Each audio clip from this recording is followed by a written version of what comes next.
jumlah anggaran yang digelontorkan ke Solo sebelum saya jadi wali kota itu lebih besar. Atau sebelumnya lebih banyak mendapatkan bantuan dari pusat. Apa benar, Pak? Bohong. Ya enggak lah, saya sana nyari sendiri kok.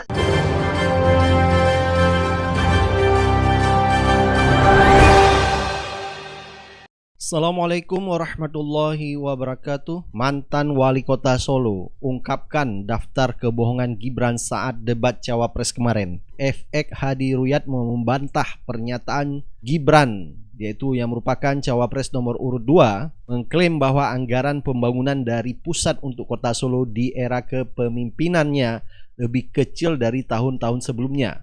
Jadi FX Rudi membongkar anggaran pembangunan yang digelontorkan ke Solo justru lebih banyak di era kepemimpinannya Gibran, karena dianggap Gibran adalah anak presiden. Saya itu tanya tips and triknya agar investasi ataupun proyek-proyek besar bisa di sana.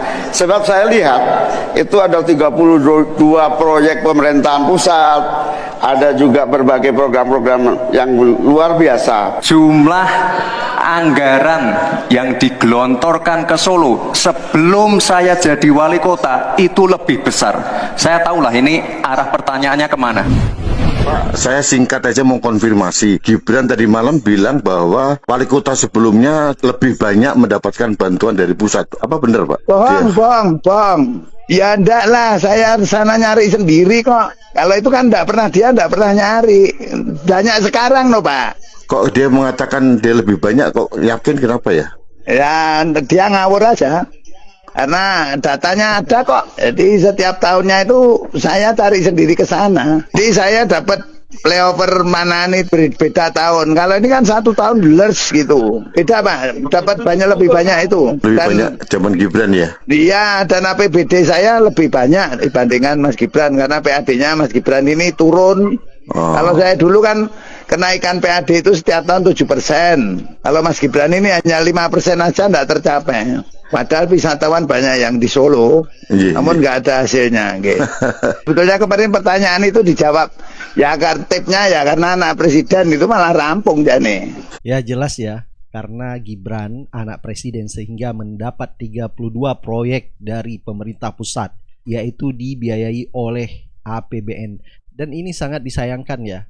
Jadi sekeliling kota Solo seperti Wonogiri dan beberapa kota lainnya tidak mendapatkan kucuran atau proyek dari pemerintah pusat. Dan ini sudah jelas karena Gibran sebagai anak presiden sehingga mendapat perhatian penuh dari pemerintah pusat. Apalagi Gibran lolos mendapat tiket cawapres yang diberikan oleh pamannya. Dan FX Rudi mengungkapkan bahwa 17 skala prioritas proyek yang dibangun di kota Solo berdasarkan anggaran APBN dan CSR. Lah jadi wali kota wis bohongi kok. Jadi rakyat jangan dibohongi.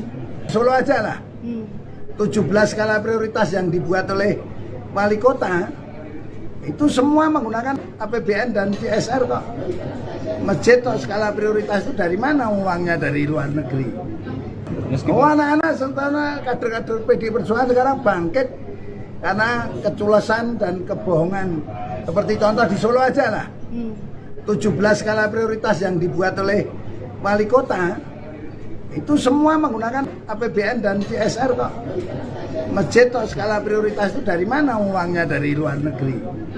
Kalau yang namanya skala prioritas itu adalah buah pikiran wali kota sendiri, dituangkan dalam RPJMD, lantas dibahas dengan menggunakan yang namanya KUA PPAS, jadilah yang namanya Perda APBD itu baru skala prioritas. Jadi rakyat jangan dibohongi.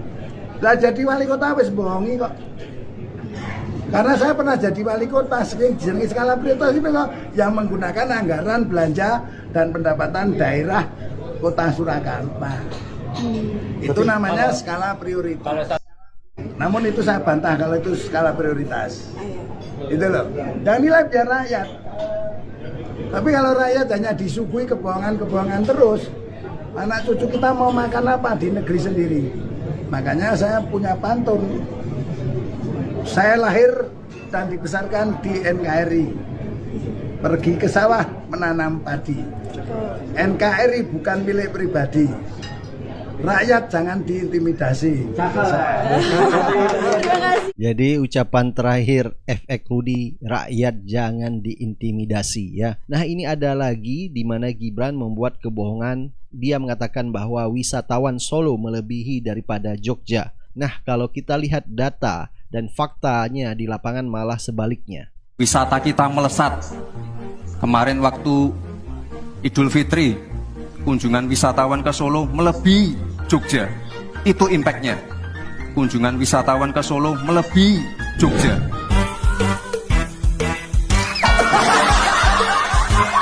Faktanya wisatawan ke Jogja lebih tinggi dibanding ke Solo. Jogja yaitu 1.655.814 wisatawan yang datang ke Jogja. Tetapi Solo 396.280 wisatawan yang datang ke Solo.